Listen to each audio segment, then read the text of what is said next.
y la FiO2. Recuerden que a nivel ventilando al aire, la FiO2 de oxígeno es de 0,21. Es decir, de los gases que tenemos a nivel atmosféricos, 21% es oxígeno. ¿Tá? Y lo que inspiramos normalmente. Entonces, vamos a ver que esta ecuación que les quise poner acá es una ecuación que está bueno recordarla, después la vamos a ir trabajando, que es la presión alveolar, no la presión arterial, la presión alveolar, es decir, la presión alveolar de oxígeno, es decir, cuánta presión de los gases que están a nivel alveolares representa el oxígeno. Y esa cuenta va a ser la presión barométrica menos la presión de agua, ¿tá? La presión parcial de agua, que recuerden que necesitamos que haya una correcta modificación de la vía respiratoria, ¿tá? Que normalmente la presión parcial de agua es de un valor de 47, ¿tá? Por la FiO2 de oxígeno, dividido a la presión alveolar de CO2, dividido a la constante de disociación a nivel alveolar. Acá la presión, vamos a usar generalmente lo que es la presión arterial de CO2, ¿tá? Porque no podemos obtener la presión alveolar de CO2, ¿tá? Con su constante de disociación, ¿tá?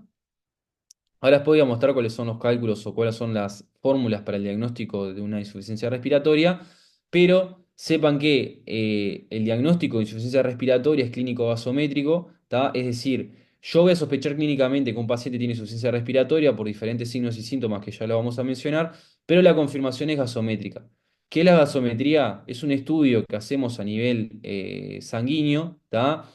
Por una muestra a nivel arterial, donde extraemos sangre a partir de una arteria que sea de fácil acceso. En nuestro caso, capaz que ustedes alguna vez se la realizaron o vieron que a un familiar tuyo se lo realizaron, es a nivel de la arteria radial. Lo que hacemos es extraer una muestra y procesarlo por un gasómetro, que tiene diferentes gradientes de concentración de iones, de gases, y cuando pasa la muestra genera como un gradiente de presión y de voltaje en relación a esa muestra y ahí nos da un valor de referencia. ¿Tá? Cuando nosotros tenemos una presión arterial de oxígeno menor a 60 ventilando al aire, ya decimos, confirmamos sin hacer ninguna fórmula que el paciente tiene una insuficiencia respiratoria y decimos que es severa. ¿Tá? Esto era lo que yo quería mostrar ahora, que son las fórmulas que tenemos para hacer diagnóstico de insuficiencia respiratoria. La fórmula para hacer diagnóstico de una insuficiencia respiratoria es comparar con el valor que yo saco de la gasometría con esta fórmula que es la presión arterial de oxígeno esperada. Dependiendo de si el paciente, por un concepto de mecánica respiratoria, está sentado o en decúbito, vamos a usar una fórmula diferente. Si el paciente está sentado, vamos a usar una fórmula que es 104 menos la edad por 0,27. ¿Tá? Si el paciente está en decúbito, vamos a usar 103,5 menos la edad por 0,42. Si el paciente está en decúbito, el trabajo respiratorio y la eficiencia del sistema respiratorio a nivel de los músculos efectores es menor, entonces por eso cambia la fórmula. Cuando estamos usando una fracción de oxígeno diferente a la 0,21, o sea, a la que estamos ventilando al aire, o sea, el paciente está con oxígeno, que puede ser desde una máscara de flujo libre, una cánula nasal, un OAF, una BNI, está intubado, ¿tá? Vamos a hacer el cálculo, ¿tá? Y comparar ese valor que me dio la gasometría haciendo el famoso PAFI, ¿tá? Que es dividir la presión arterial de oxígeno que tiene el paciente dividido a la FiO2 que está recibiendo, ¿tá? Lo normal es que estos estén de 350 y 400. Si da menor, vamos a ir definiendo diferentes grados de insuficiencia respiratoria. Destacar que un PAFI menor a 100 es lo que se conoce como un PAFI severo, ¿tá? ¿Hasta acá alguna duda?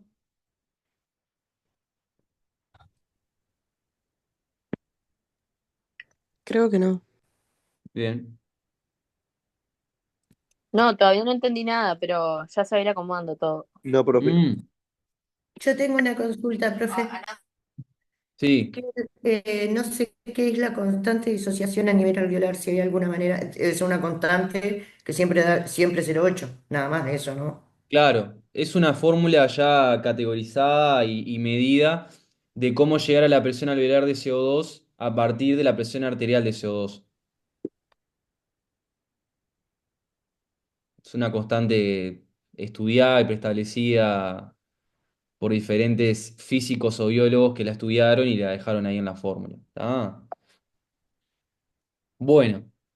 Ahora vamos a tener historias clínicas, etcétera, para ir aplicando un poco esto. Este es el masazo teórico, obviamente que si no escucharon el teórico menos los van a entender, pero se va aplicando y la idea es eso, o sea, aplicarlo en historias clínicas sencillas, para que entiendan los temas de esa forma. Bueno, entrando ahora en los Profe, mecanismos o en la fisiopatología de la insuficiencia respiratoria, vamos a ver que existen mecanismos generadores de insuficiencia respiratoria o de hipoxemia. ¿Tá? Acá tenemos ejemplos, ¿tá? Que son mecanismos intrapulmonares, ¿tá? Es decir, hay algo a nivel del pulmón que me está generando insuficiencia respiratoria. Esta es la causa más frecuente de insuficiencia respiratoria, que es la famosa desigualdad de Q. O hay alguna alteración en la ventilación o algo en la perfusión que me está generando una desigualdad que me va a generar una insuficiencia respiratoria o una hipoxemia, ¿tá? Los ejemplos más clásicos de explicar son una crisis asmática o una crisis o un EPOC exacerbado. ¿Tá? ¿Qué es lo que pasa en estos casos? El aumento de la resistencia de la vía aérea, ¿tá? Va a producir que una unidad o alveolar, etcétera, se hipoventile, es decir, le llegue menos ventilación porque la constante de tiempo de llenado, de vaciado de esa unidad va a estar alterado, va a requerir más tiempo, a su vez va a estar hipoventilada porque va a tener aumento de las resistencias, o sea, va a tener una mayor fracción de pasaje de flujo, lo que me va a generar es que la unidad esté hipoventilada. Entonces, ¿qué va a hacer esto? Que le llegue menos oxígeno a esa unidad y que sobredistienda a otra unidad cercana, ¿tá? O sea, esa unidad cercana tiene un límite de intercambio y se va a saturar, se va a hiperdistender y tampoco va a poder funcionar de la mejor forma, ¿tá? Entonces, ese es un mecanismo generador de hipoxemia que se ve en los pacientes asmáticos o en los pacientes EPOC. Por otro lado, tenemos lo que es el shunt, ¿tá? ¿Qué es el shunt? Que la unidad alveolar está ocupada y no va a intercambiar o porque tiene exceso de fluidos, pus, secreciones, sangre, está colapsada. Ejemplos clínicos: una neumonía aguda comunitaria, un distrés respiratorio agudo, un edema pulmonar, cardiogénico o traumático, una telectasia, ¿tá? Va a ser estos casos, ¿tá? Acá estoy como dos ejemplos: sexo de fluidos o un alveolo colapsado, ¿tá? Entonces yo, por más que le dé oxígeno a esta unidad, no va a mejorar, porque la unidad está colapsada, la zona de intercambio. En cambio, esta unidad está llegando, le llega menor flujo de aire, pero si yo le pongo oxígeno, mejora. Entonces, esta es una diferencia que vamos a ver entre ellos, entre estos dos mecanismos. Ahora vamos a ver lo que es la diferencia del alveolo arterial de oxígeno, pero es importante para que recuerden es que el test de hiperoxia, es decir, el darle oxígeno a un paciente poco, un paciente asmático, me ayuda a corregir el trastorno.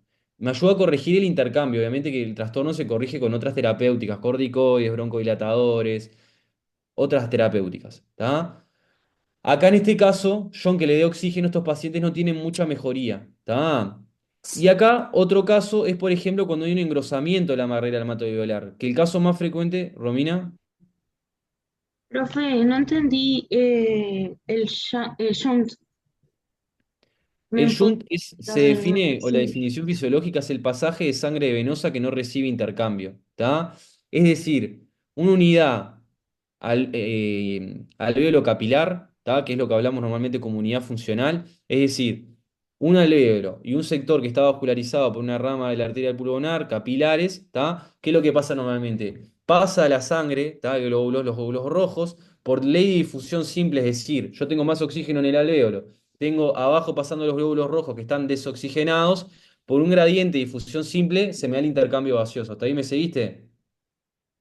Sí, En el Joule lo que vas a tener, a diferencia de lo que tenés al lado, que tenés la unidad que está funcionando, pero le está llegando menos ventilación porque tiene, la vía aérea está engrosada, está edematizada, está con broncoespasmo, tu alvéolo está ocupado. O se te colapsó, se te llenó de líquido, tiene pus. Entonces, por más que pase el alvéolo por abajo, ¿tá? Pasa el alvéolo por abajo, no intercambia, ¿tá? Entonces, yo aunque le dé oxígeno a su unidad, no me va a intercambiar porque está ocupada. Yo necesito que ese proceso inflamatorio, ese exceso de líquido, se cure para que la unidad vuelva a funcionar. ¿Se entiende?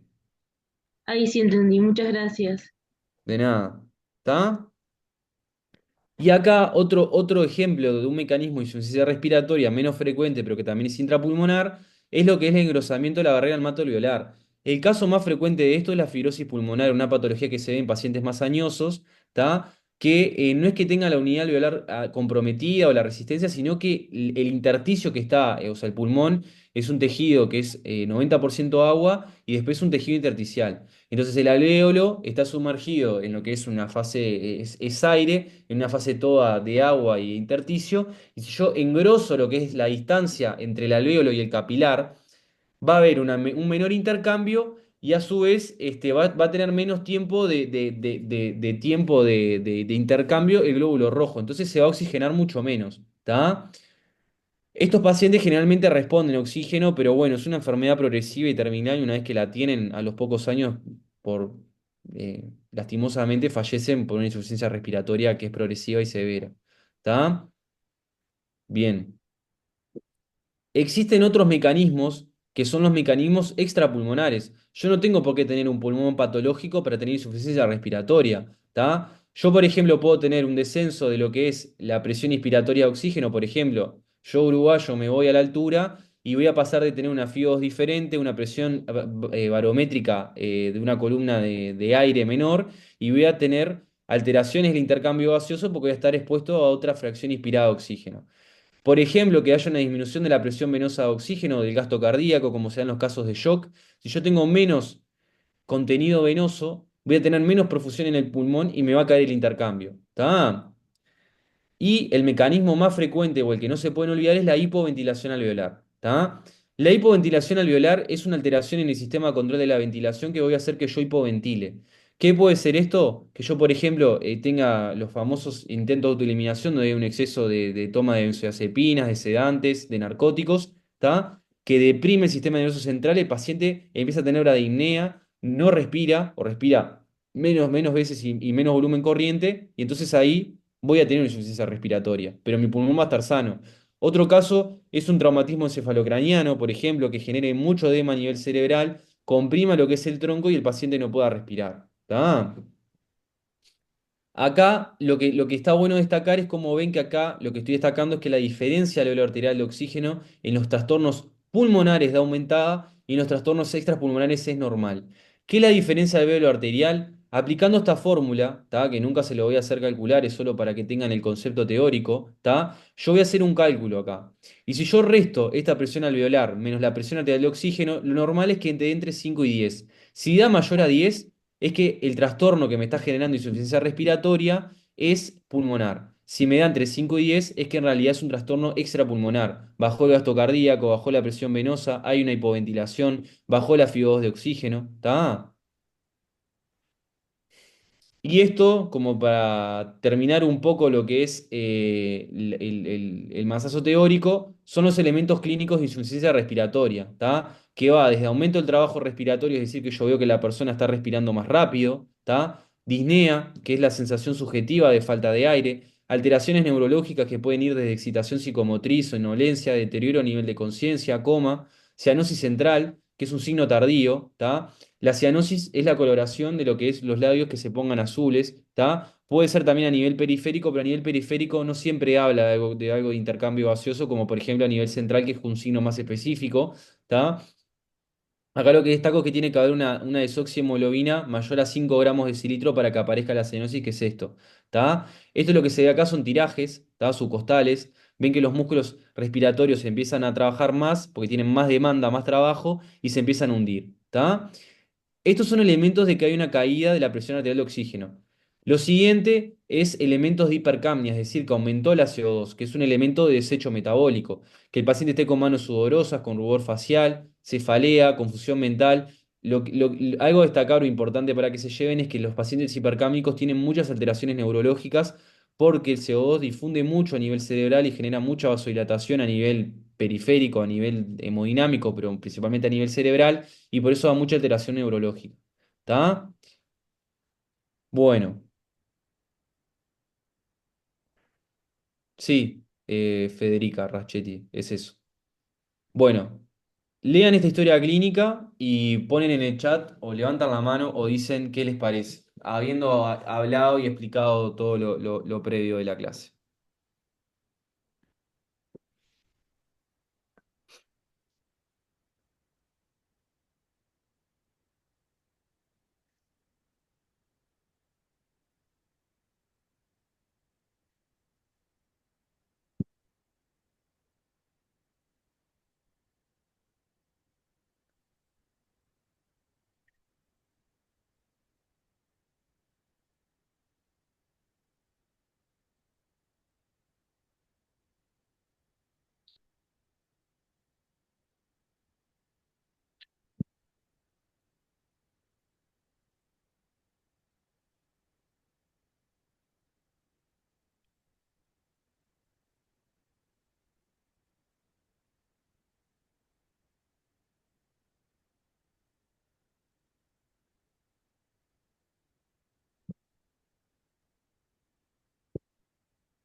A ver si ahí le apareció una votación.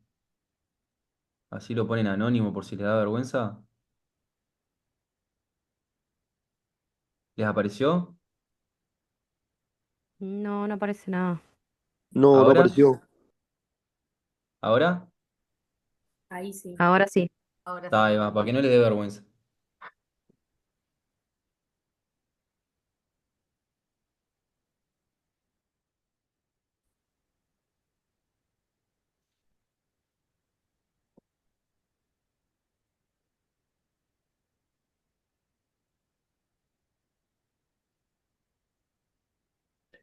Bueno, me alegro que el... ¿A usted le parece que ponen los demás?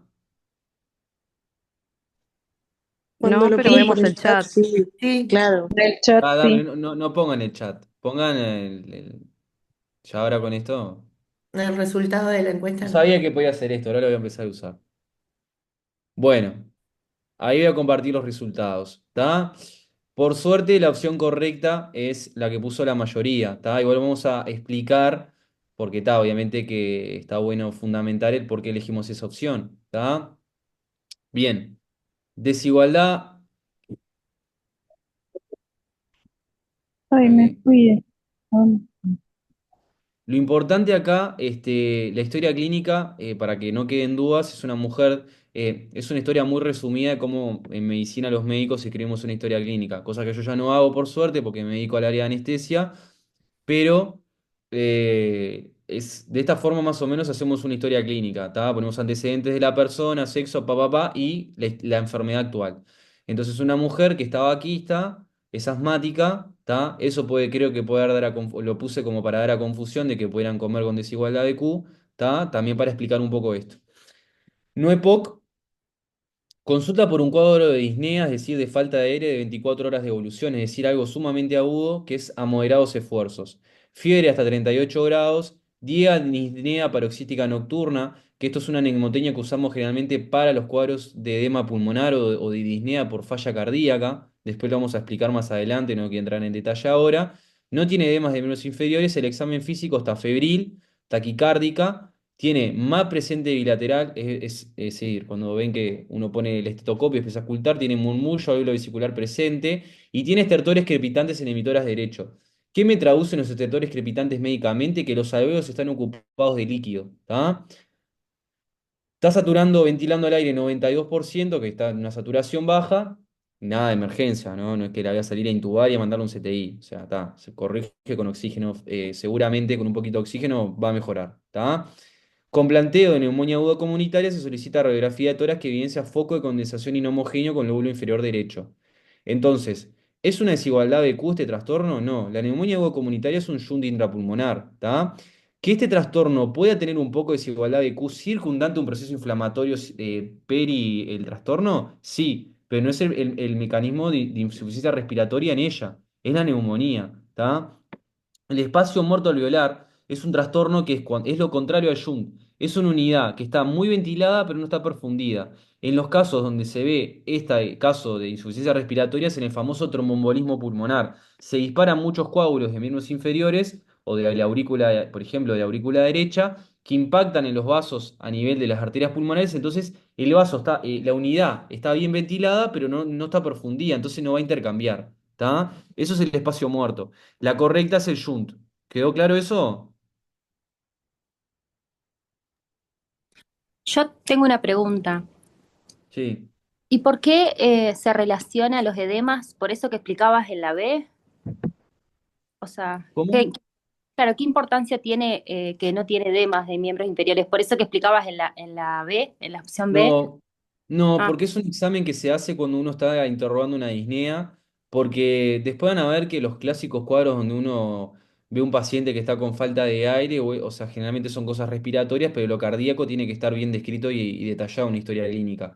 Y vamos a ver, cuando vemos insuficiencia cardíaca, que los pacientes con insuficiencia cardíaca están edematizados sus miembros inferiores por fallo de la bomba, ¿tá? Después lo vamos a explicar, pero es algo que hay que bien, importante detallar.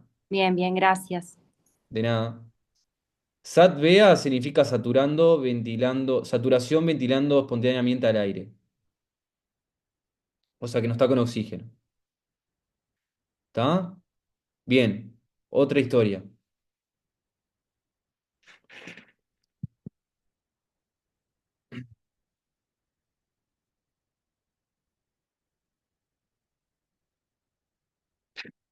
Ah, pará que les voy a mandar la...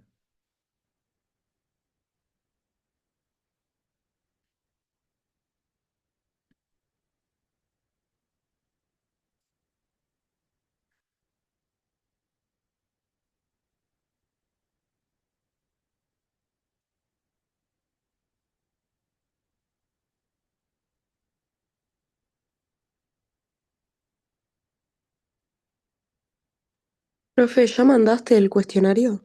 Ah, le estoy mandando, le estoy mandando. Dale, gracias. Voy.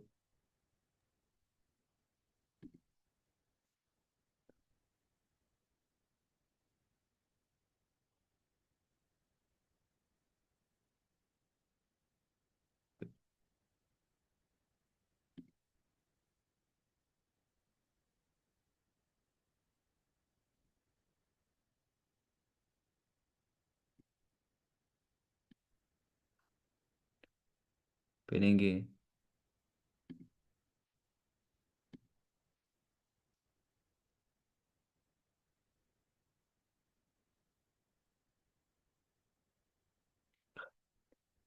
Ahora le perdí el uso.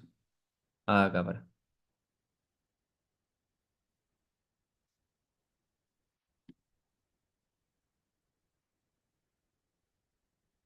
A ver ahí.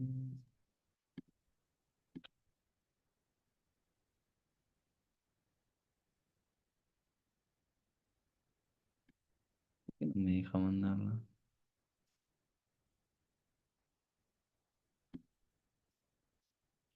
A ver, dime que no me puedo dejar ganar por esto.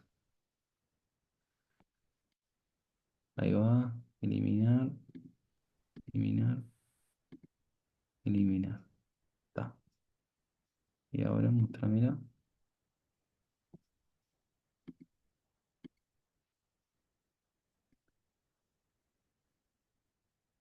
A ver ahí. Ahí la dejo ver. Sí, Ahí ahí va. sí. Está.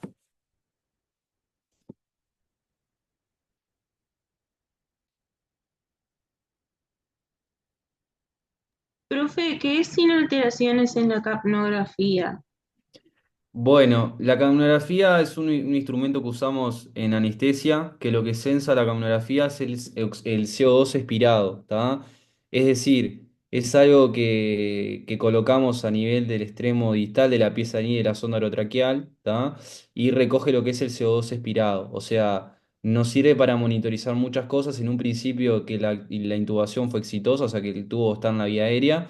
Y lo siguiente nos ayuda a monitorizar alteraciones del intercambio gaseoso, por ejemplo, si el paciente es un broncoespasmo, si está hipotenso, nos sirve para muchas cosas la capnografía. Gracias. De nada. Bueno, bien.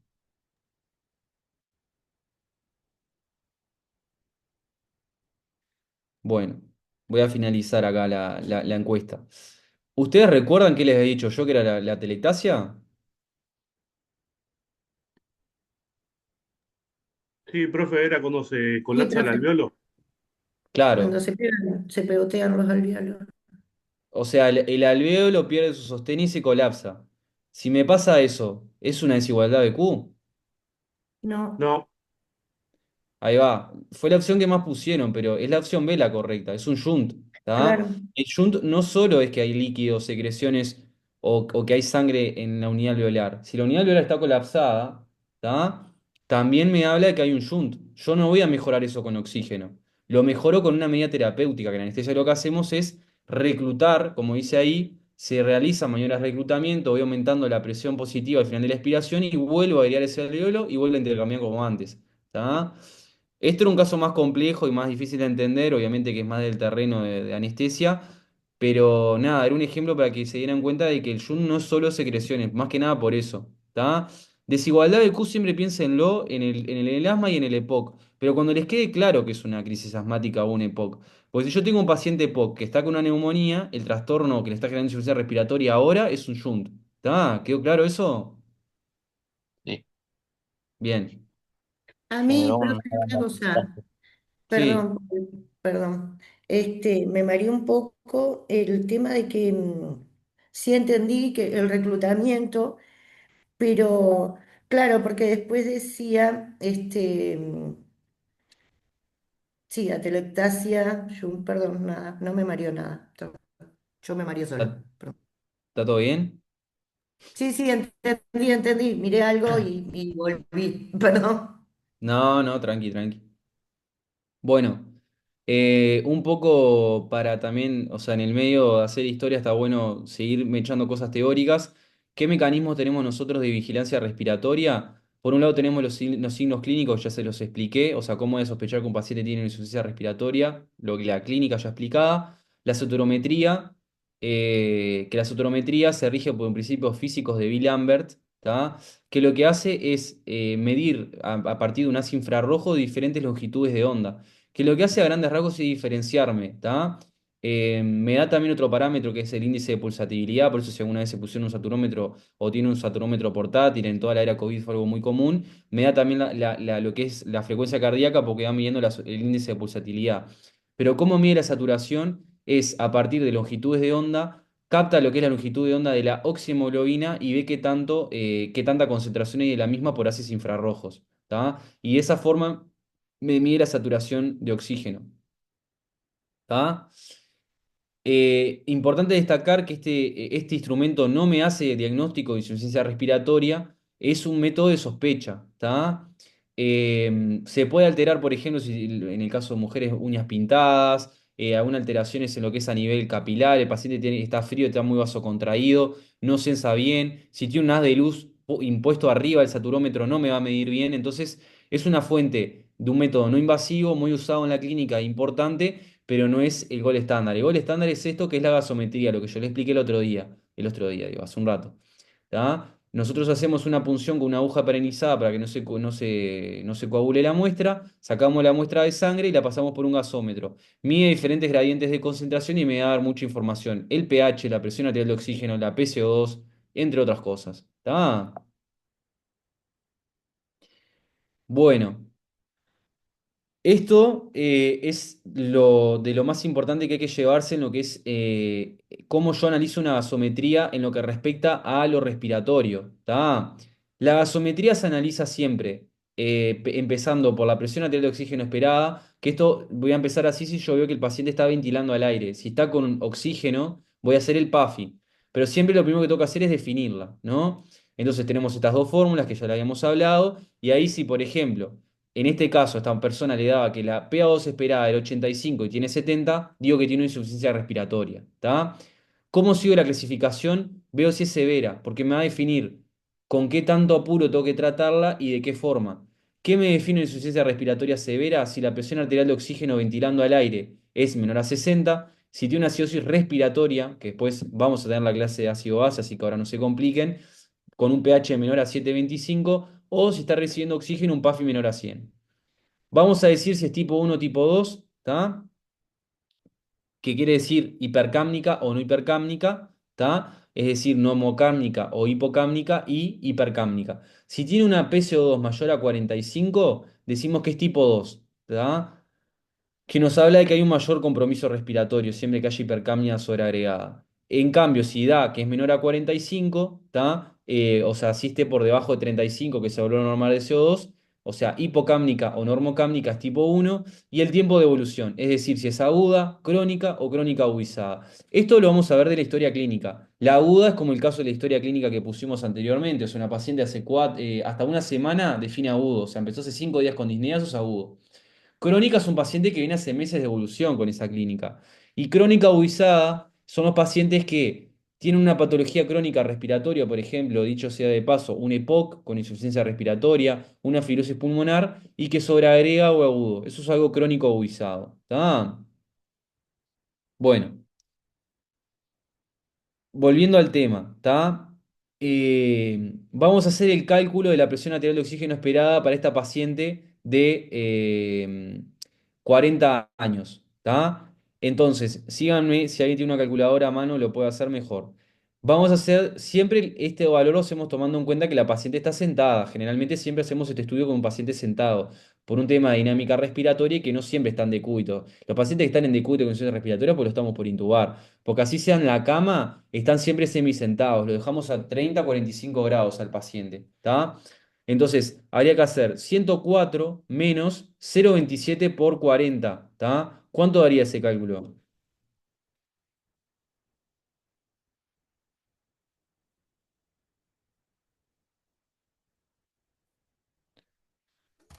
No, ahí le puse la 93 escribí, pero me punto dio dos. -8,6.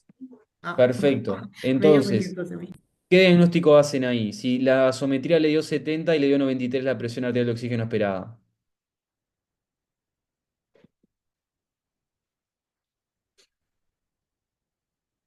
¿Qué diagnóstico hacen?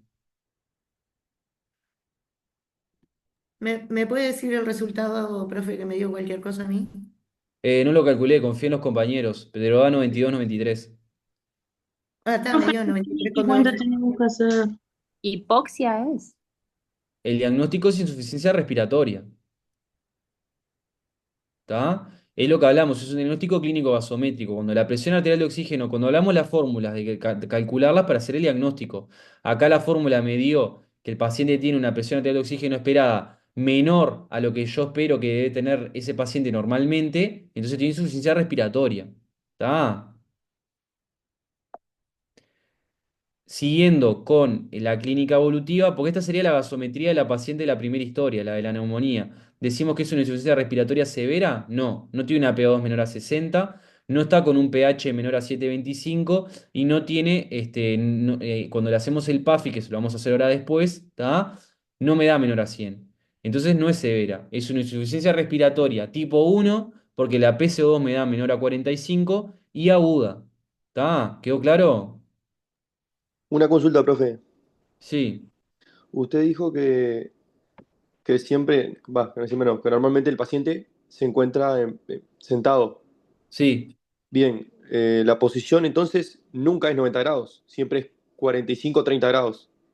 o sea, esto generalmente mismo en el paciente que está en una cama, por ejemplo, lo tengo en una cama o lo tengo sentado en un sillón, lo que sea, en el sillón sí está como 90 grados, pero en la cama igual no es que están de cúbito plano, siempre está como con esta altura por un tema de dinámica respiratoria, porque el diafragma trabaja mejor y los músculos respiratorios, ¿está? Ustedes, obviamente, dependiendo de qué carrera elijan, por ejemplo, los que hagan neumocardiólogo o fisioterapia, que van a hacer fisioterapia respiratoria, van a ver que mismo los pacientes ventilados muchas veces están con inclinación hasta intubados, ¿tá?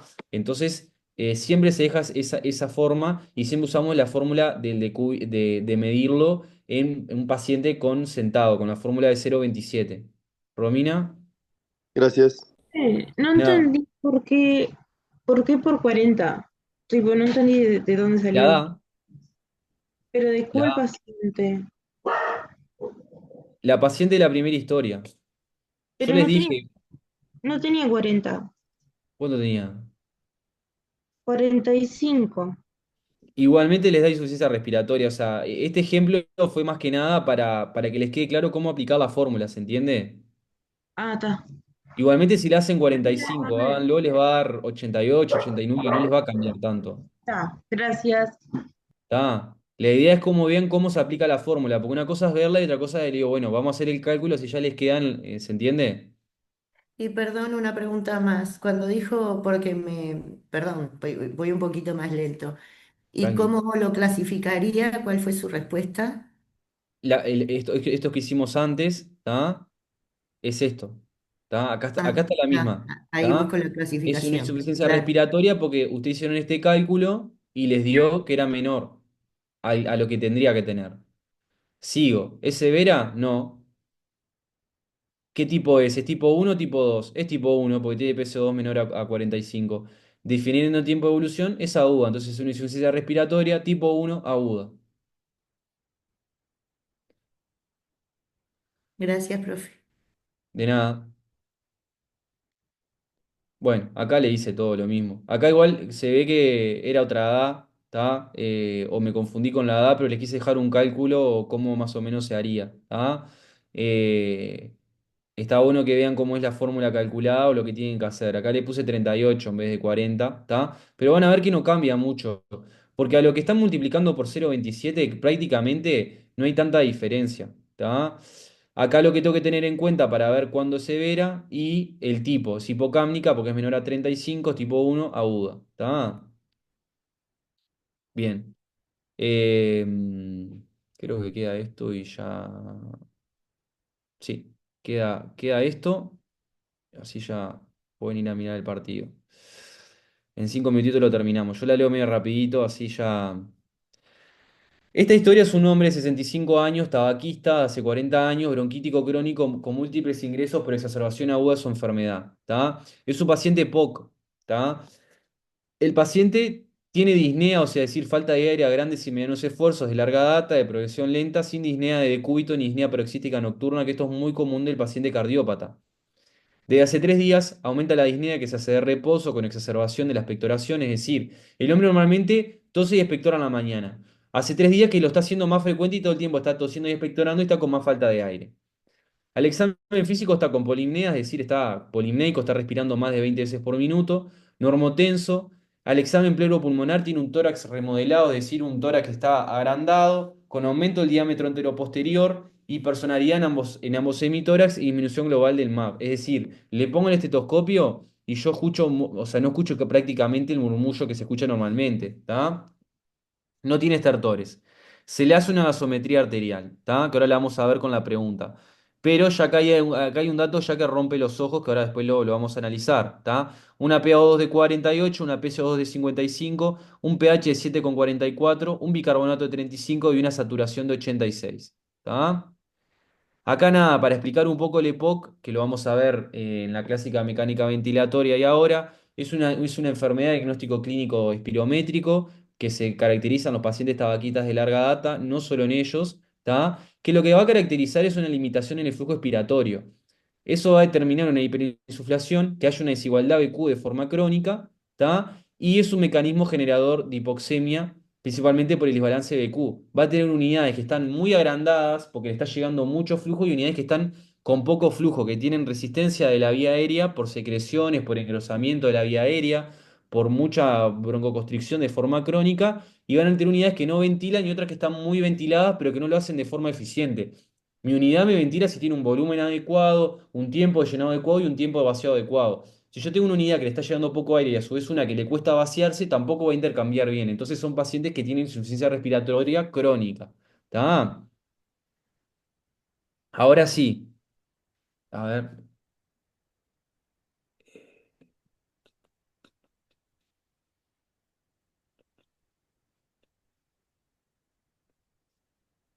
Ahí le llegó.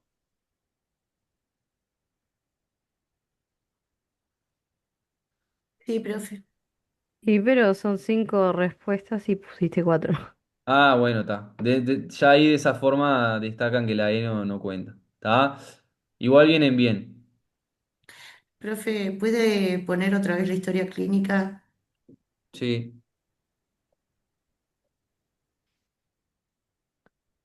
Miren que estas presentaciones quedan en EVA. Aviso por las dudas, no es que.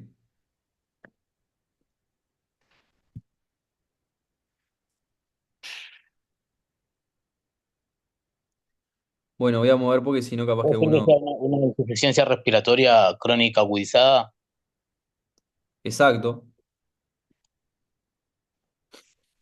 Bien, voy a finalizar ahí. La mayoría puso bien, hubo mareo entre el Shunt y la hipoxemia absoluta. Recuerden, chicos, que la hipoxemia absoluta es un diagnóstico, no es un mecanismo de insuficiencia respiratoria. Está muy correcto esa interpretación cuando yo pase a decir que el paciente, cuando analice la gasometría, tiene una hipoxemia absoluta, ¿tá? Porque tiene una PO2 menor a 60, pero no es un mecanismo, el mecanismo es la desigualdad de Q. Yo eso se los dije. Les dije, en la anterior diapositiva estaba, ¿tá? Acá, desbalance de Q, y se los dije, ¿tá? El shunt no entra acá en este caso. No es un paciente que tenga ocupación en el pulmón. Es un paciente que se exacerbó su inflamación crónica de su vía aérea. Después en la clase de mecánica respiratoria vamos a hablar más del EPOC y de qué se caracteriza una enfermedad pulmonar obstructiva crónica. Este paciente desarrolla desigualdad BQ de forma crónica y ahora se le exacerbó, ¿tá? Porque le aumentó las secreciones, mayor aumento de proliferación bacteriana y se exacerba esa desigualdad BQ. ¿Tá? Y ahora, esta es la última encuesta y creo que ya terminamos. Sí, denme un segundo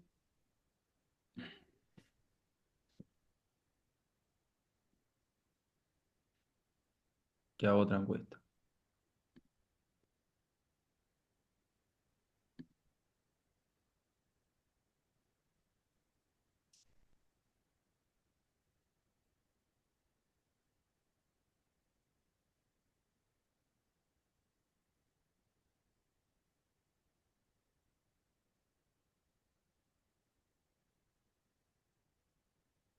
Por ahí.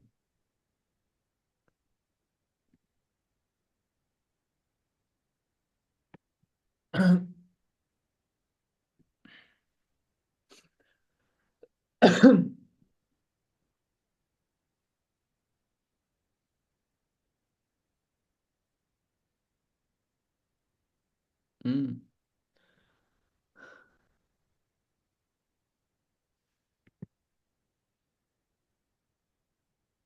Ay, le erré al que quería poner. Y A mí bueno, me no pasó pasa, lo mismo. no pasa nada. No, no se justifiquen que no pasa nada, no, no veo los nombres acá. Yo veo cuántos van respondiendo nomás.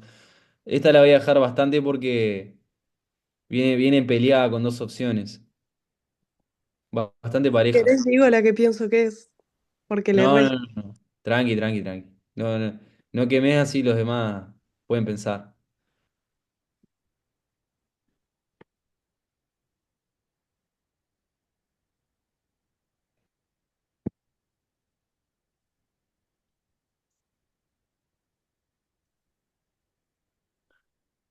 Falta la mitad más o menos.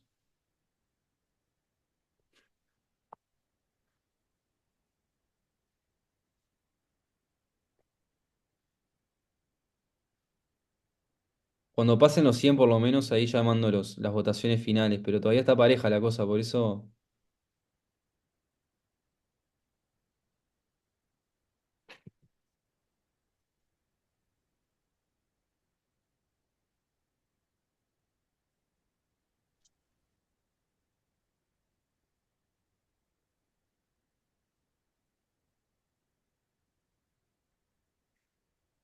bueno, lo mando ahí, ¿está?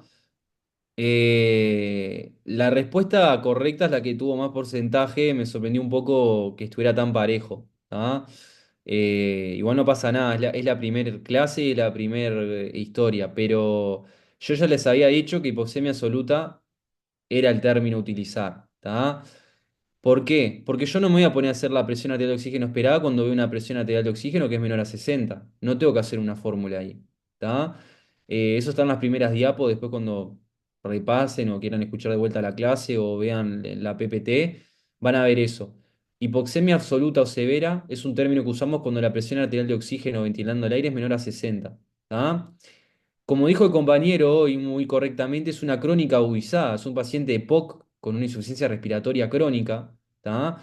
Que es verdad que lo ideal sería tener una gasometría previa, pero no la tenemos, eso nos pasa siempre en la práctica clínica médica, ¿tá? Pero es un paciente que viene con falta de aire de mucho tiempo de evolución, obviamente que es un paciente que conlleva una hipoxemia crónica, se adaptó, ¿tá? Pero conlleva eso crónica, y es tipo 2 porque está hipercámnico. Esta opción, ¿qué tiene de incorrecto? Que no tengo que usar la PA2 esperada, no es crónica y no es normocámnica. O sea, es crónica agudizada, hipercámnica. Y la siguiente, esta, lo incorrecto es que yo no voy a usar esta fórmula de calcularlo, lo correcto es que es tipo 2 pero no es aguda, es crónica agudizada. ¿Se entendió? Sí, Bien. Bueno, hasta acá llega la clase de insuficiencia respiratoria. ¿Ah? Profe, perdón, una Sí. consulta. Eso o sea, aparecía, era el dato más relevante que aparecía cuando hablaba que era fumador hace tiempo y que ya era una patología que traía, ¿no? Claro, claro. Entonces ya en Ve eso, acá dice, múltiples ingresos por exacerbación aguda de su enfermedad, es algo muy crónico. Disnea Claro, o sea que grandes y ahí ya medianos está. esfuerzos de larga data. O sea que no solo que lo dice una vez, sino que lo refuerza después en el siguiente comentario. Está perfecto. Muchas El Exacto. gracias. PaO2 hasta 60. Bien. ¿Cómo? Sí, que el dato más relevante es la PaO2 menos de 60. Claro, ¿está? Bueno, nos vemos el martes que viene, que es mecánica respiratoria, ¿está? Bueno, Gracias, los profe. libero a mis discípulos que Gracias. Chao. Nos compartir. vemos. Gracias. Nos vemos. Gracias. Chao.